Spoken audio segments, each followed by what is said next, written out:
14 विद्या 64 कलांचा अधिपती असलेल्या गणपती बाप्पाचा माघ महिन्यातील जयंती उत्सव यंदा मंगळवार दिनांक 13 फेब्रुवारीपासून सुरू होतोय.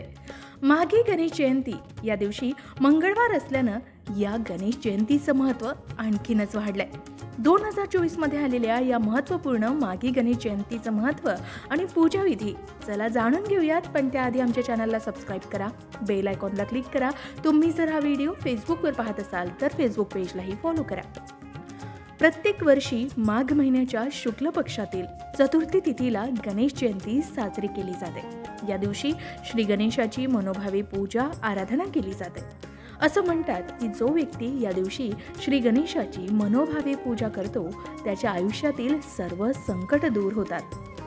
माघ महिन्याची शुक्ल पक्षातील चतुर्थी तिथी सोमवार दिनांक 12 फेब्रुवारी 2024 रोजी संध्याकाळी 5:44 पासून सुरू होणार आहे. याचबरोबर मंगळवार दिनांक 13 फेब्रुवारी 2024 रोजी दुपारी 2:41 पर्यंत असणार आहे. उदय तिथीनुसार 13 फेब्रुवारीला गणेश जयंती साजरी केली जाईल. माघ गणेश जयंतीच्या दिवशी गणेश पूजनाचा मुहूर्त 13 फेब्रुवारी 2024 रोजी सकाळी 11:40 पासून ते दुपारी 1:58 पर्यंत असेल.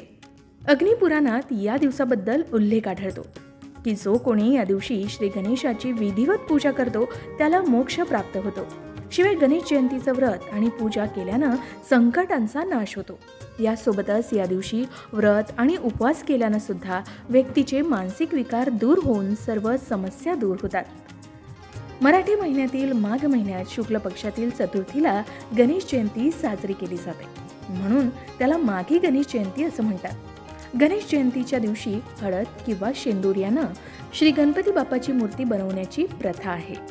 या जयंतीला तिलकुंद चतुर्थी, वरद चतुर्थी आणि विनायक चतुर्थी म्हणूनही ओळखलं जातं. या दिवशी गणपती बाप्पाला तिळापासून बनवलेल्या पदार्थांचा नैवेद्य दाखवला जातो.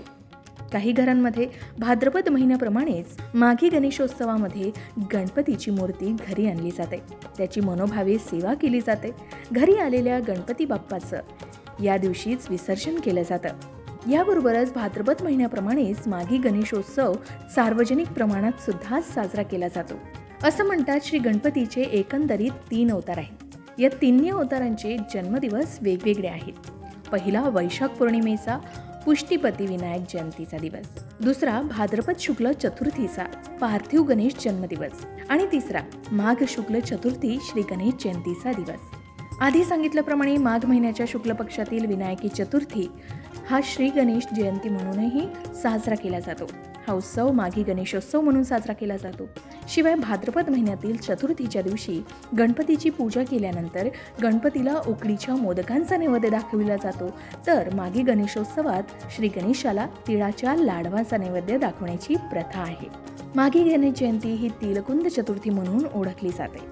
भाद्रपद महिन्यातील गणेश चतुर्थी अर्थात गणेशोत्सव जेवढ्या मोठ्या सार्वजनिक आणि घरगुती स्वरूपात साजरा केला जातो, अगदी त्या तुलनेनं माघी गणेशोत्सवाचं महत्त्व कमी आहे. मात्र हा उत्सव सुद्धा अनेक जण मोठ्या थाटात पार पाडतात. काही जण घरीच गणपतीची मूर्ती आणून पूजा करतात. शिवाय काही ठिकाणी सार्वजनिक स्वरूपात सुद्धा श्री गणेशाची स्थापना केली जाते आणि हा उत्सव मोठ्या प्रमाणात साजरा केला जातो. आधी सांगितल्याप्रमाणे माघ महिन्याची शुक्ल पक्षातील चतुर्थी तिथी ही सोमवार दिनांक 12 फेब्रुवारी 2024 रोजी संध्याकाळी 5:44 पासून सुरू होणार आहे. तर मंगळवारी 13 फेब्रुवारी 2024 रोजी दुपारी 2:41 पर्यंत असणार आहे. आणि उदय तिथीनुसार 13 फेब्रुवारीलाच गणेश जयंती साजरी केली जाईल आणि याच दिवशी विनायक चतुर्थीचं व्रत सुद्धा पाळलं जाईल. शिवाय आधी सांगितल्याप्रमाणे श्री गणपतींनी राक्षसांना मारण्यासाठी 3 वेळा अवतार घेतला असं म्हटलं जातं. पहिली वेळ म्हणजे वैशाख शुक्ल पौर्णिमा, त्याला पुष्टीपती विनायक जयंती म्हणतात. या दिवशी पीठाचा गणपती करून त्याचं पूजन केलं जातं. दुसरी वेळ म्हणजे भाद्रपद शुक्ल चतुर्थी, जी गणेश चतुर्थी म्हणून ओळखली जाते. या दिवशी मातीच्या मूर्तीचं पूजन केलं जातं. हे पूजन म्हणजे एक प्रकारे पृथ्वीची पूजा असते असं म्हणतात. शिवाय भाद्रपद महिन्यात शेतात धान्य तयार होत असतं, त्याप्रती कृतज्ञता म्हणून पृथ्वीची पूजा केली जाते. तर तिसरा दिवस म्हणजे माघ शुक्ल गणेश जयंती.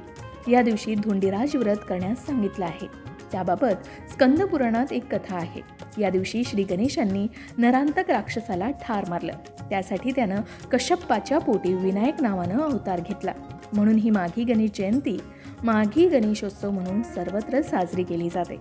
या दिवशी उपवास करून धुंडीराज गणेशाला तीळ आणि साखरेचे मोदक करून अर्पण करायचे असतात. एक वेळ उपाशी राहून या दिवशी जागरण करायचं असतं असं सुद्धा सांगण्यात येतं. आता तुम्हालाही माघी गणेश जयंतीच्या दिवशी श्री गणेशाची पूजा करायची असेल तर ती कशी करावी?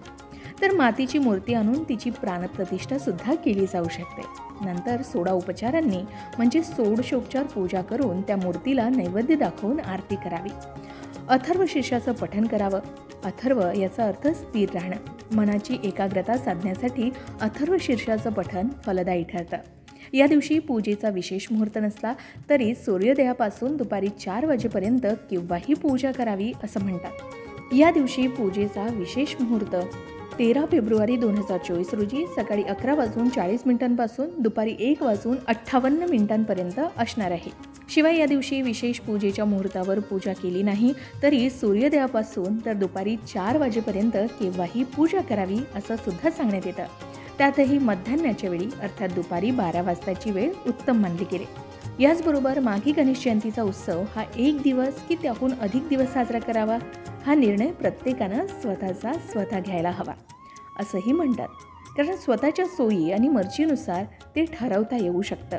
याचबरोबर माघी गणपतीला 21 दुर्वा वाहाव्यात. कारण मातृदेवता 21 आहेत असं मानलं जातं आणि गणपती हा मातृप्रिय आहे. त्यामुळे श्री गणेशाला 21 दुर्वा वाहाव्यात. याचबरोबर श्री गणपती हा 14 विद्या आणि 64 कलांचा अधिपती असल्यानं त्यांच्या उपासनेनं मनाची एकाग्रता साधता येऊ शकते आणि हाती घेतलेले सर्व कार्यसुद्धा सिद्धीस जाण्यास मदत मिळते. या उत्सवादरम्यान श्री गणेश मूर्तीची पूजा करावी याचा उल्लेख शास्त्रात नाही. मात्र प्रत्येकानं स्वतःला शक्य असेल तसं ठरवून ही पूजा करावी असंही सांगण्यात येतं. पूजा चिंताग्रस्त होऊन करू नये. काही चुकेल याची भीती बाळगू नये. श्रद्धेनं, आनंदानं आणि समाधानानं पूजा करावी.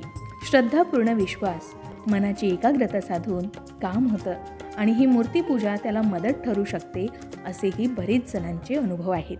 तर माघी गणेश जयंतीचं महत्त्व आणि पूजाविधी याबद्दल ही सविस्तर माहिती तुम्हाला आवडली असेल अशी खात्री आहे.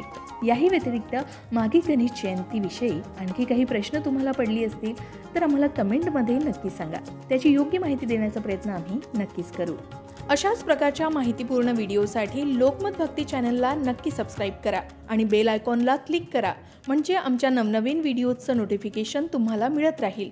तसेच योग्य आध्यात्मिक मार्गदर्शनासाठी लोकमत भक्तीच्या फेसबुक पेज आणि इन्स्टा पेजला लाईक आणि फॉलो करायला विसरू नका.